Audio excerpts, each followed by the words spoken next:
Hai guys, perkenalkan nama saya Anam Felicia Vanika Moninca dengan NIM 19061102113 Fakultas Ekonomi dan Bisnis, Jurusan Manajemen, Universitas Samratulangi Manado. Pada saat ini saya akan membahas beberapa materi tentang perilaku organisasi yang menjadi tugas dari dosen pengampu kami, yaitu Mner Victor Kalawat. Untuk yang pertama, saya akan membahas mengenai teori-teori motivasi.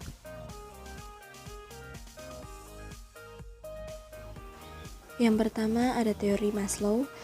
Teori yang dikembangkan oleh Abraham Maslow ini pada umumnya berkisar bahwa manusia mempunyai 5 tingkat hierarki kebutuhan.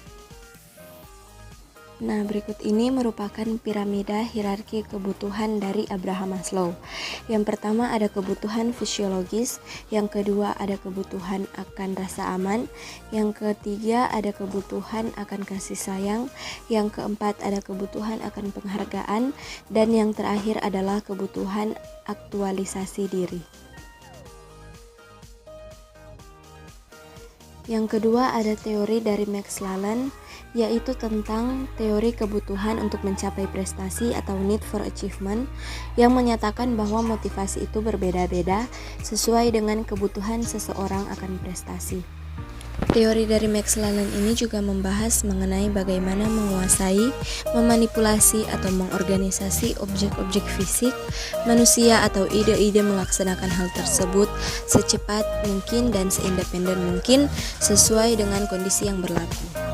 Berikutnya ada teori Elderfer atau teori ERG, di mana E sama dengan existence atau kebutuhan akan eksistensi, R sama dengan relatedness atau kebutuhan untuk berhubungan dengan pihak lain, dan G sama dengan growth atau kebutuhan akan pertumbuhan. Next, teori dari Herzberg atau teori 2 faktor. Model 2 faktor dari motivasi yaitu faktor motivasional dan faktor hygiene atau pemeliharaan. Menurut teori ini, yang dimaksud dengan faktor motivasional adalah hal-hal yang mendorong berprestasi yang sifatnya intrinsik, yang berarti bersumber dalam diri seseorang. Sedangkan yang dimaksud dengan faktor hygiene atau pemeliharaan adalah faktor yang sifatnya ekstrinsik, yang berarti bersumber dari luar diri yang turut menentukan perilaku seseorang dalam kehidupan seseorang. Berikutnya ada teori keadilan. Inti teori ini terletak pada pandangan bahwa manusia terdorong untuk menghilangkan kesenjangan antara usaha yang dibuat bagi kepentingan organisasi dengan imbalan yang diterima. Teori penetapan tujuan atau goal setting theory. Edwin Locke mengemukakan bahwa dalam penetapan tujuan memiliki 4 macam mekanisme motivasional, yakni tujuan-tujuan mengarahkan perhatian, tujuan mengatur upaya, tujuan meningkatkan persistensi, dan tujuan-tujuan menunjang strategi dan rencana kegiatan. Berikutnya ada teori dari Viktor Fromm atau teori harapan. Menurut teori ini, apabila seseorang sangat menginginkan sesuatu dan jalan tampaknya terbuka untuk memperolehnya, yang bersangkutan akan berupaya mendapatkannya. Baiklah, berikutnya saya akan membahas mengenai teori-teori kepemimpinan. Yang pertama ada teori orang hebat atau great man theory. Teori ini berasumsi bahwa sifat kepemimpinan dan bakat kepemimpinan ini dibawa dari sejak orang tersebut itu dilahirkan. Yang kedua ada teori sifat kepribadian atau trait theory. Teori ini mempercayai bahwa orang yang dilahirkan atau dilatih dengan kepribadian tertentu akan menjadikan mereka unggul dalam peran kepemimpinan. Yang ketiga ada teori kontingensi atau contingency theory. Teori ini beranggapan bahwa tidak ada cara yang paling baik untuk memimpin dan menyatakan bahwa setiap gaya kepemimpinan harus didasarkan pada situasi dan kondisi tertentu.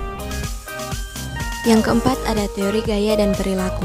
Teori ini mengatakan bahwa pemimpin hebat dibuat bukan dilahirkan, berfokus pada tindakan seorang pemimpin, bukan pada kualitas mental atau sifat atau karakter bawaan dari orang tersebut.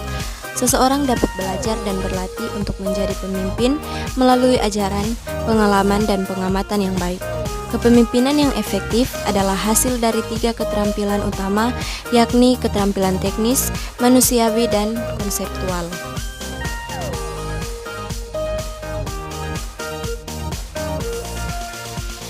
Yang kelima ada teori Servan. Teori ini percaya bahwa seorang pemimpin yang baik bertugas untuk melayani, menjaga dan memelihara kesejahteraan fisik serta mental para pengikutnya. Pemimpin cenderung fokus untuk memenuhi kebutuhan pengikut dan membantu mereka menjadi lebih mandiri dan berwawasan lebih luas lagi. Yang keenam ada teori transaksional. Teori ini menggambarkan gaya kepemimpinan yang didasari perjanjian yang dibuat antara pemimpin dan bawahannya. Perjanjian ini dibuat untuk menghasilkan pertukaran atau transaksi yang saling menguntungkan atau layaknya simbiosis mutualisme. Yang terakhir ada teori kepemimpinan sifat. Konsep dari teori terakhir ini hampir mirip dengan teori yang pertama, yakni orang mewarisi kualitas dan sifat tertentu lebih cocok untuk menjadi seorang pemimpin. Contohnya ketika seseorang yang memiliki sifat ekstrovert atau ekstroversi, berani dan percaya diri, diyakini dia bisa menjadi pemimpin yang hebat. Baiklah, untuk selanjutnya saya akan membahas mengenai tahap-tahap atau proses-proses dalam komunikasi. Untuk sebelumnya, saya akan menjelaskan sedikit mengenai apa itu komunikasi. Komunikasi merupakan sebuah proses sosial yang terjadi di antara dua orang atau lebih. Forsdale berkomentar bahwa pengertian komunikasi adalah jenis proses pembentukan, pemeliharaan, serta pengubahan sesuatu dengan tujuan agar sinyal yang telah dikirimkan berkesesuaian dengan aturan. Skinner turut beropini tentang komunikasi sebagai suatu perilaku lisan maupun simbolik di mana pelaku berusaha memperoleh efek yang diinginkan. Pengertian komunikasi yang terakhir datang dari Goethe yang mengungkapkan bahwa komunikasi merupakan suatu kegiatan untuk membuat sesuatu kemudian ditunjukkan kepada orang lain. Nah, berikut ini merupakan gambaran dari proses-proses komunikasi. Yang pertama datang dari sender atau pengirim, yang kedua ada encoding, yang ketiga ada channel, yang keempat ada decoding, yang kelima ada receiver, dan yang terakhir ada feedback atau umpan balik.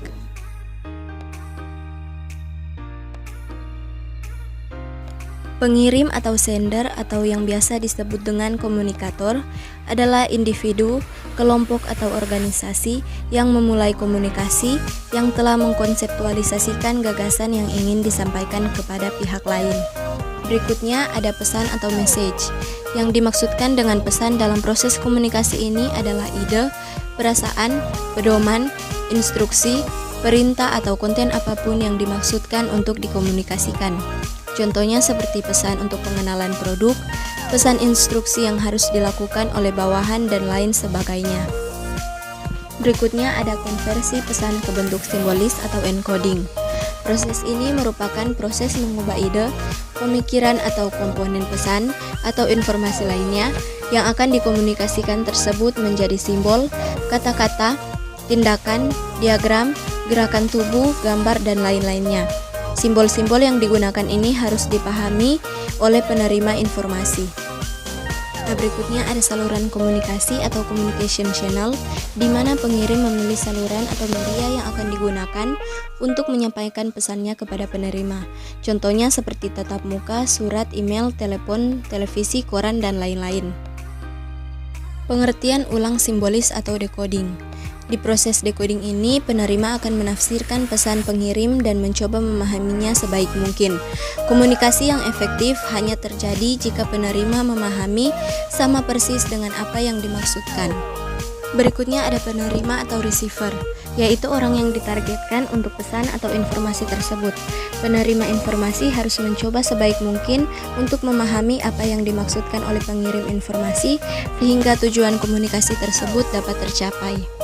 Yang terakhir ada umpan balik atau feedback, merupakan langkah terakhir dari proses komunikasi untuk memastikan penerima telah menerima pesan dan telah menafsirkannya dengan baik dan benar sesuai dengan yang dimaksudkan oleh pengirim tersebut. Berikutnya ada faktor-faktor yang mempengaruhi komunikasi. Yang pertama, latar belakang budaya. Yang kedua, ikatan kelompok atau grup. Yang ketiga, harapan. Dan yang terakhir ada situasi. Berikutnya saya akan membahas mengenai jenis-jenis komunikasi. Yang pertama ada komunikasi verbal. Komunikasi verbal merupakan komunikasi yang dilakukan secara lisan maupun secara tertulis. Berikutnya ada komunikasi nonverbal. Komunikasi nonverbal adalah jenis komunikasi yang tidak menggunakan kata-kata, tetapi melakukannya dengan menggunakan ekspresi wajah, gerakan tangan, intonasi suara, dan kecepatan bicara.